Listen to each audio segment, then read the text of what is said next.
Halo para sahabat tani semua, dimanapun Anda berada. Semoga dalam keadaan sehat dan selalu dimudahkan dalam segala urusannya. Salam dari kami, salam sehat, semangat bertani.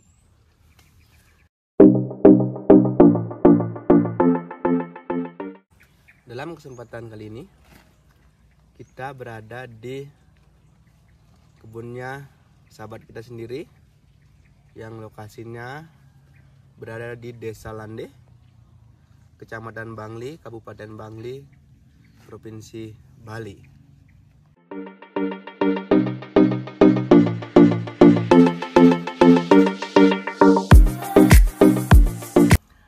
Di video kali ini kita akan mengulas dari awal sampai umur segini tanaman cabai ini. Tentunya tanaman cabai sahabat saya ya, ini bukan tanaman saya, karena tanaman saya jauh dari kata sempurna.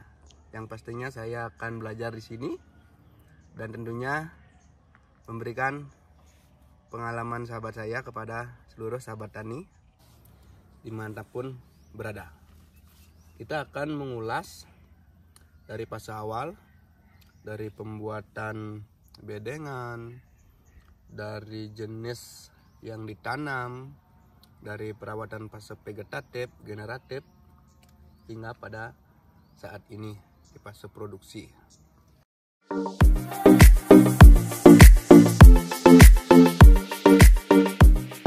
Dan untuk itu kita simak ulasan dari video berikut ini.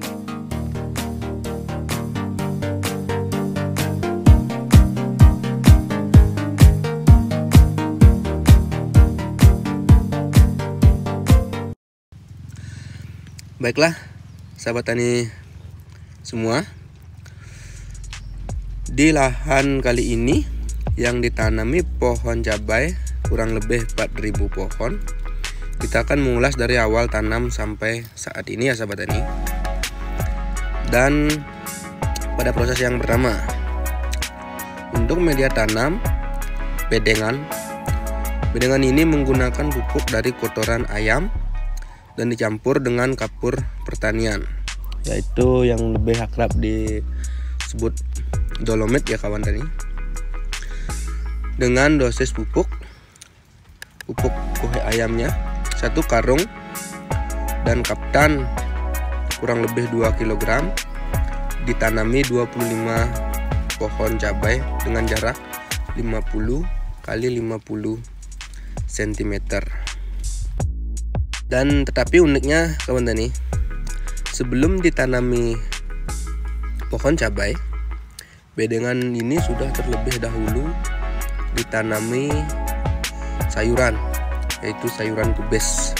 Berarti jarak tanam cabai dari awal pembuatan bedengan berkisar kurang lebih 2,5 bulan. Dan untuk varietas cabai yang ditanami adalah jenis cabai lokal, yaitu yang akrab disebut di daerah kami yaitu cabai seret.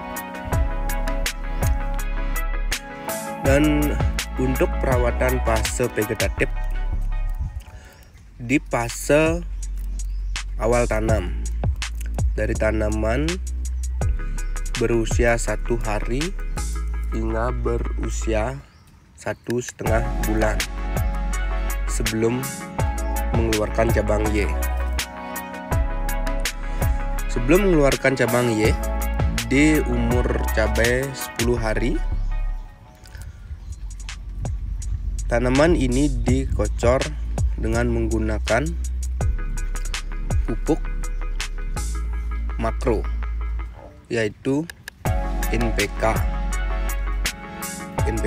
dengan kandungan 16-16 ya kawan tani. Di sini sahabat saya ini menggunakan pupuk dengan kandungan 16-16. Dan untuk merek bisa kawan tani pilih sendiri. Ada berbagai jenis merek yang mengandung kandungan nitrogen 16, fosfat 16, dan kalium 16. Dan jarak pengaplikasian pupuk tersebut dari jarak awal pengocoran berkisaran 15 hari. Dan sebelum pertumbuhan cabang Y, cabai ini sudah dikocor menggunakan NPK sebanyak 3 kali. Dan untuk pestisidanya kawan tani, di sini sahabat saya menggunakan pestisida untuk mengendalikan bercak daun di awal semprotnya sekitar di umur 15 hari menggunakan fungisida dengan bahan aktif difeconazole. Dan untuk jenis merek dagang yang dipakai di sini adalah merek dagang Skor ya sahabat tani. Dan untuk sahabat tani lainnya bisa memilih merek dagang difeconazole dengan merek dagang terserah kawan tani yang ada di tempat sahabat tani semua. Dan untuk hama di fase 15 hari setelah tanam, hama yang dikendalikan di sini adalah hama rip dan tungau. Untuk pengendalian rip sendiri,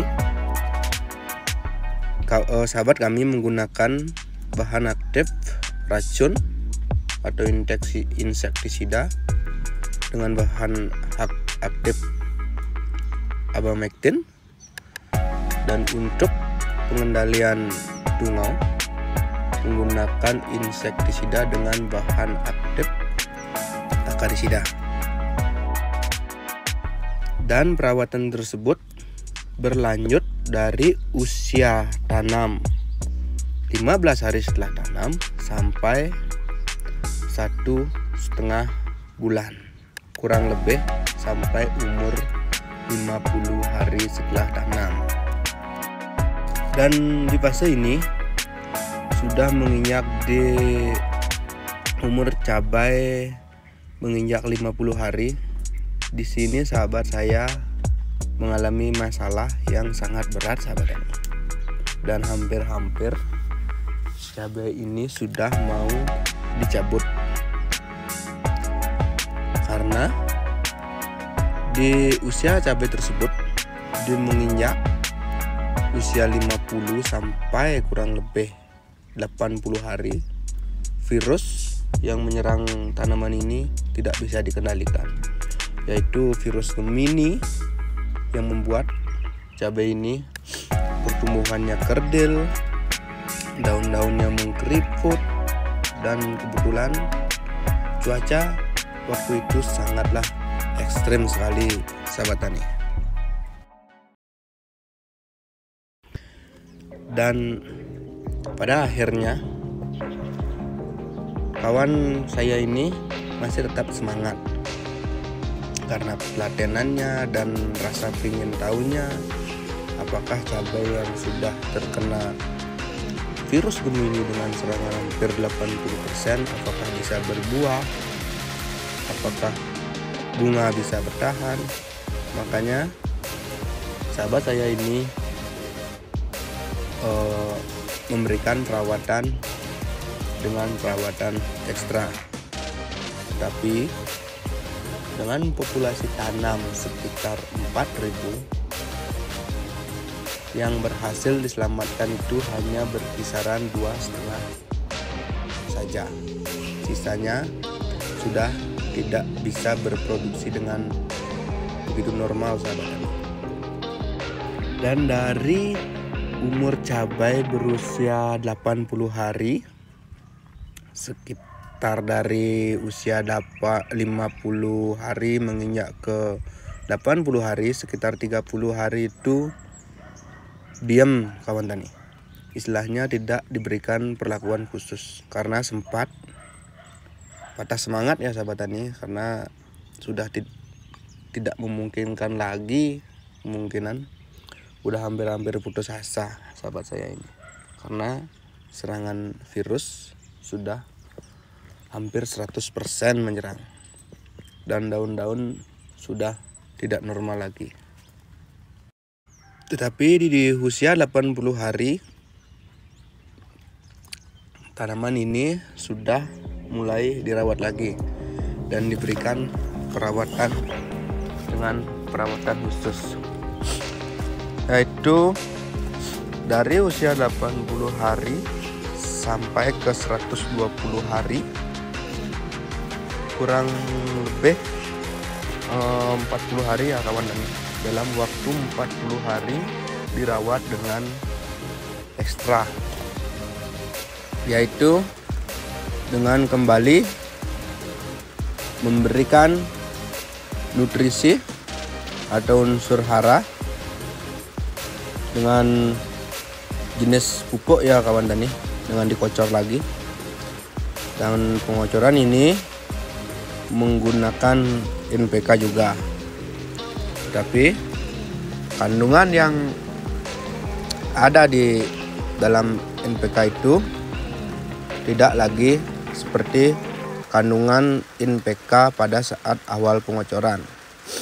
Di sini sahabat saya ini menggunakan cenderung lebih besar ke kandungan fosfat dan kalium, dengan tujuan fosfat merangsang pertumbuhan serabut-serabut akar baru dan memperkuat batang,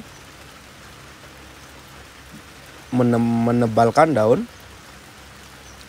dan unsur kalium untuk merangsang pertumbuhan bunga dan buah itu tersebut.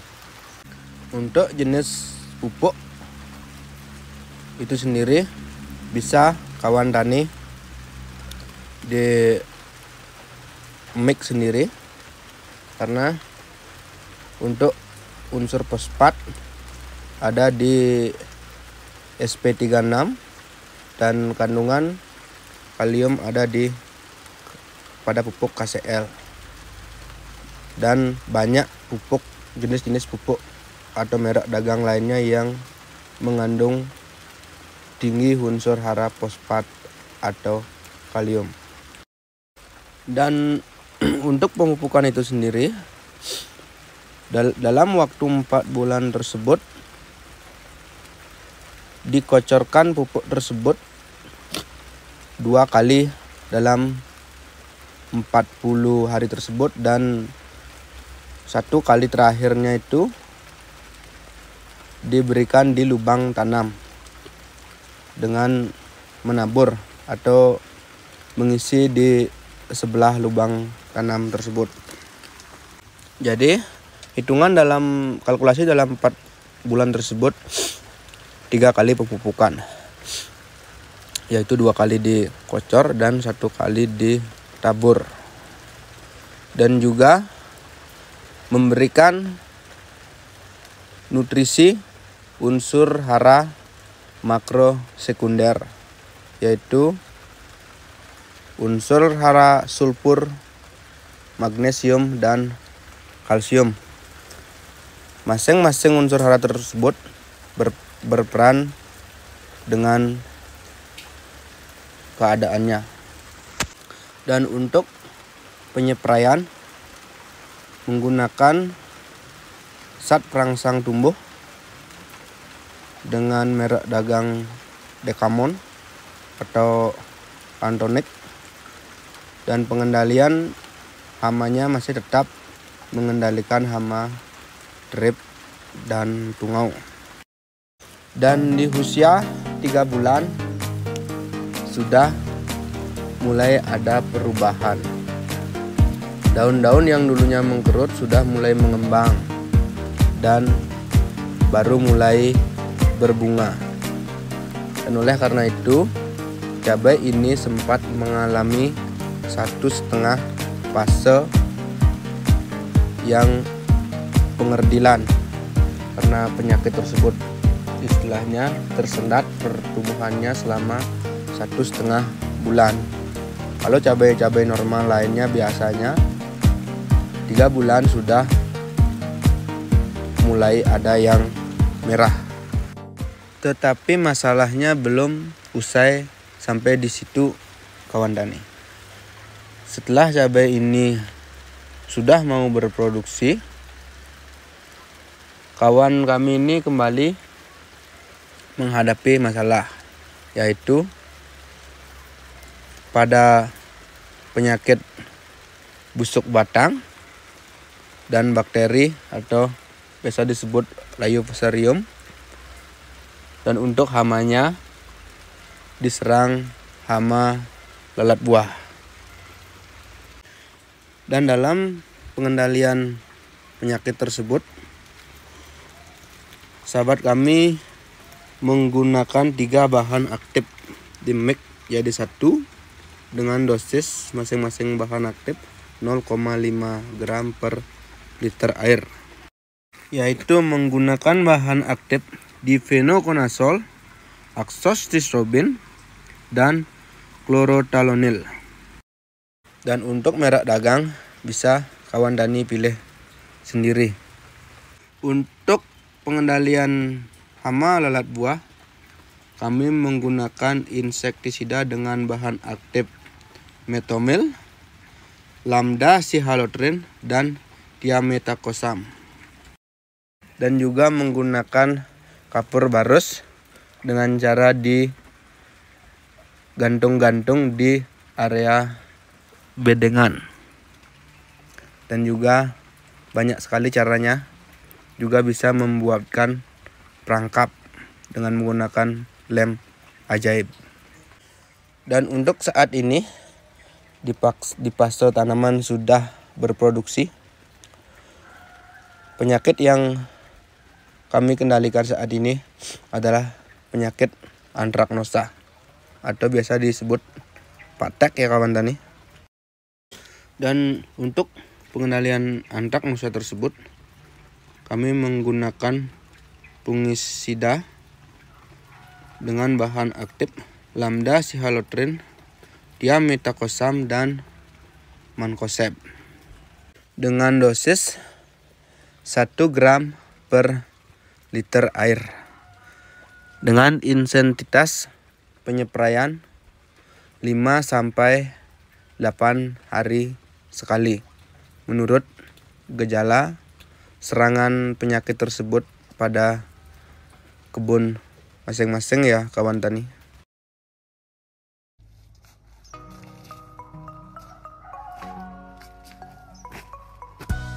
Dan demikianlah video kita hari ini tentang ulasan bagaimana cara berbudidaya cabai.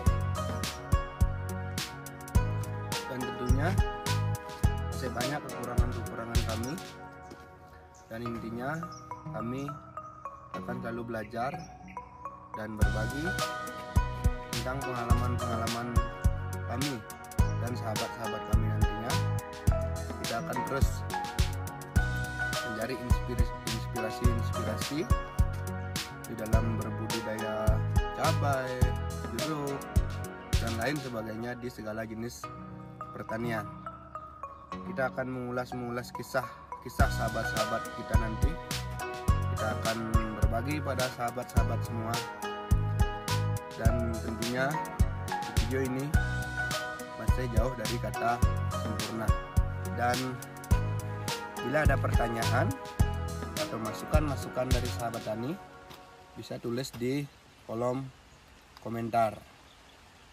Dan ikut mensupport channel ini agar kami bisa terus berkarya, berbagi seputaran pertanian dan lainnya. Akhir kata dari kami, salam sehat, semangat bertani. Sekian dan terima kasih.